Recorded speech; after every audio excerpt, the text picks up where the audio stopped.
Brice Lalonde, tout d'abord, certains, y compris au sein du système des Nations Unies, disent que l'eau n'a pas la place qu'elle mérite dans l'agenda de Rio+20. Est-ce votre sentiment à vous? Non, l'eau est une priorité de Rio+20. Tout ce qu'on peut dire, c'est que le système des Nations Unies a du mal à gérer la question de l'eau parce que comme l'eau est présente dans une vingtaine d'organisations différentes, la coordination est difficile. Donc il n'y a pas les Nations Unies pour l'eau, l'Organisation des Nations Unies pour l'eau. Il y a une coordination entre 27 agences.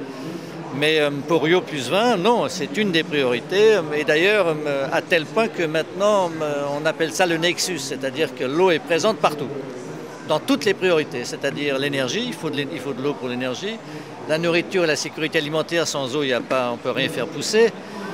Dans les villes, comment fait-on pour amener l'eau et pour assainir?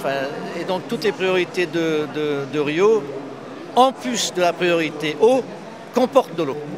Est-ce que vous avez la conviction qu'à partir de maintenant, entre ce forum-ci, ce Forum mondial de l'eau, ce 4e Forum mondial de l'eau, Rio+20 au Brésil en juin, et notamment la journée mondiale de l'eau que l'UNESCO prépare pour le 22 mars 2013, une véritable progression est possible, aussi bien pour les gouvernements, les autorités publiques, pour le secteur privé et la société civile?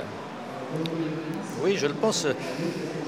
Si vous voulez, c'est très difficile d'avoir des super conférences où tout d'en haut serait décidé. En revanche, ce sont des moments où la mobilisation se fait, où les gens se parlent et où des programmes d'action se montent. Rio+20, ça doit être orienté vers l'action plus que pour les principes. Les principes ont été déjà discutés et agréés à Rio il y a 20 ans.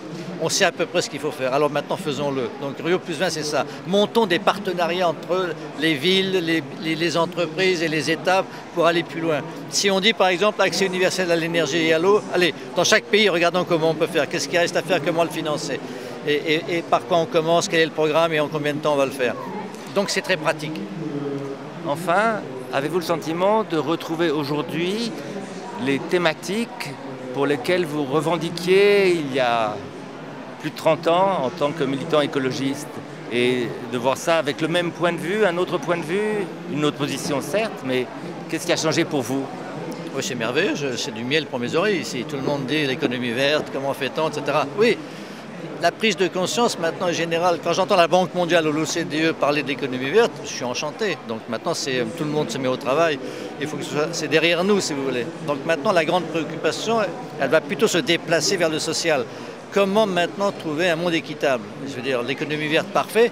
Et comment fait-on pour que tout le monde y contribue, tout le monde participe et qu'on puisse créer de l'emploi pour tout le monde ou de l'espoir pour tout le monde? Alors il nous manque encore ce passage-là.